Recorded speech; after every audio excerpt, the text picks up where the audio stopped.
Welcome to Adventures in Aviators.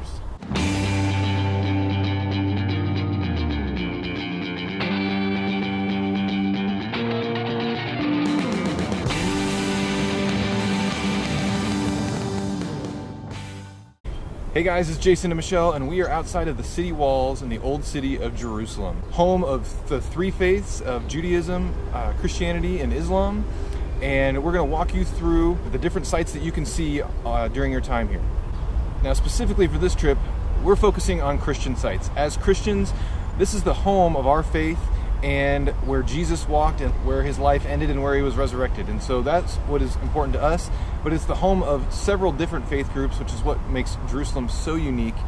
And there's so many other things to see in this city. For this video, it's these Christian sites, specifically revolving around the life of Jesus, that we're focusing on. So the first thing that you need to understand about the old city is that it's incredibly small. The area is so small, you can see so much in such a little amount of time. So literally in one day we hit up most of these sites. You can obviously spend so much more time here, and we highly recommend it. We are on limited time, so we were trying to see as much as we possibly could in that limited time.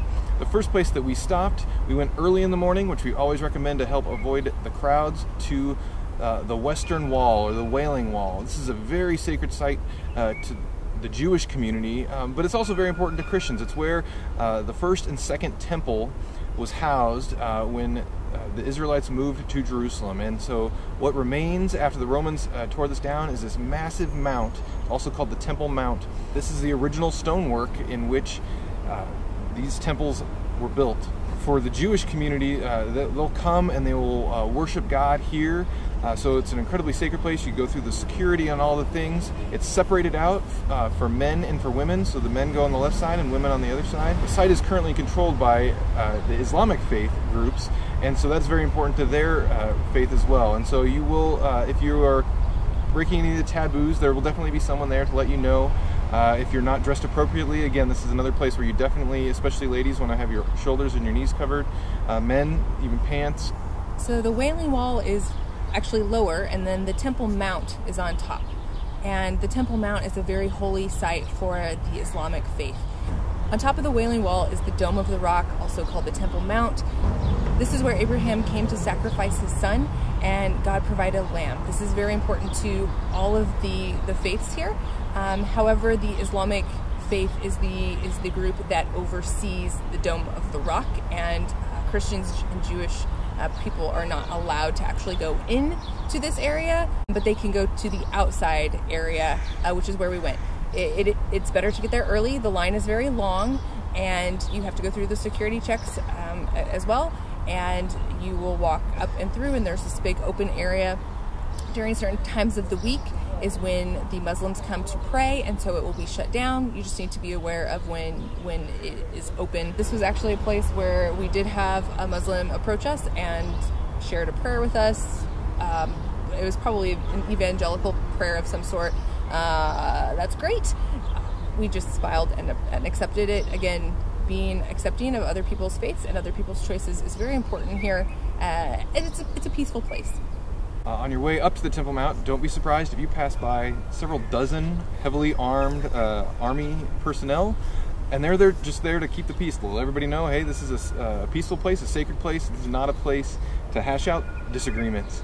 And that is something that you will see kind of all throughout the city is armed Israeli military here to keep the peace. From the Temple Mount area, you can see across to the area called the Mount of Olives, and there are several different pieces of history from Jesus' life that occur over on the Mount of Olives.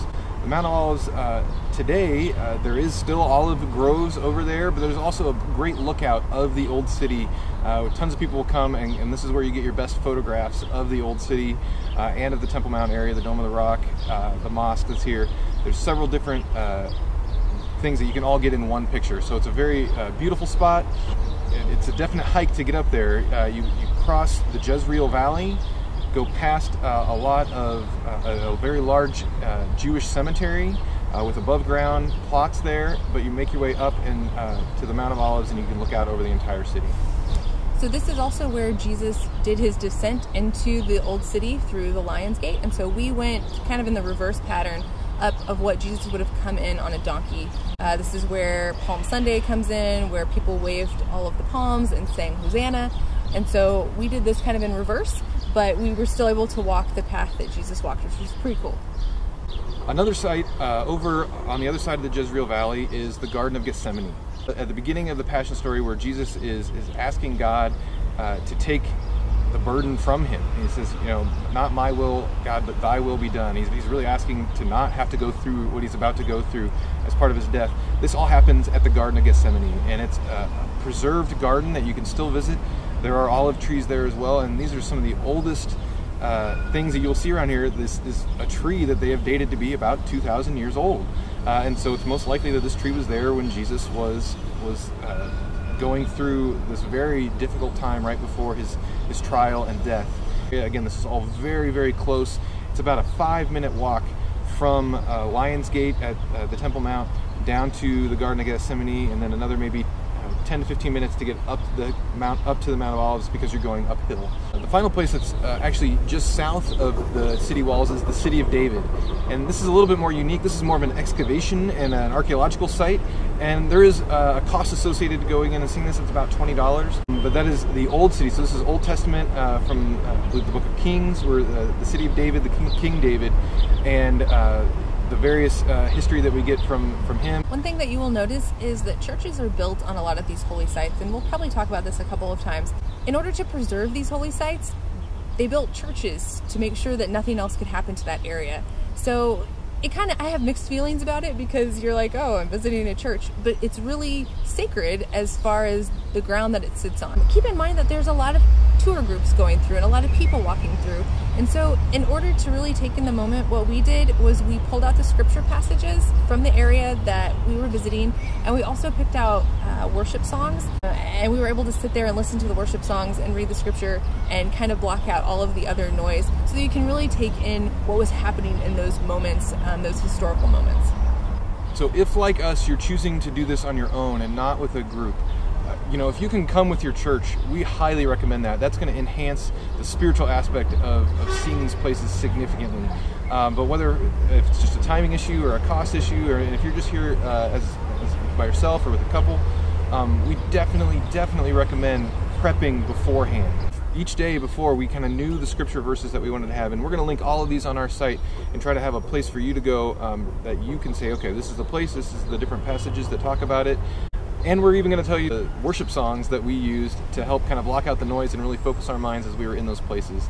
It's such a special place to be, and you really want to take it all in as best you can, but there's a lot of noise going on all around, and these are just the ways that we recommend you be able to focus your mind beforehand, so that when you are here, you can enjoy the precious moments that you have.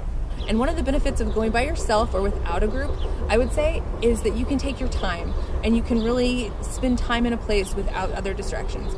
Tour groups are great, but again, you're on their schedule, and even with a church group, you're on the schedule to keep making sure that you're moving along. And so this was a really nice part, that we could really slow down and be in every place as long as we wanted to, take time to pray. And for me, I'm not a super emotional person, so it takes a lot for me to really feel what's going on in the moment. So it took me a little more time, but I loved those moments. That was really, really special.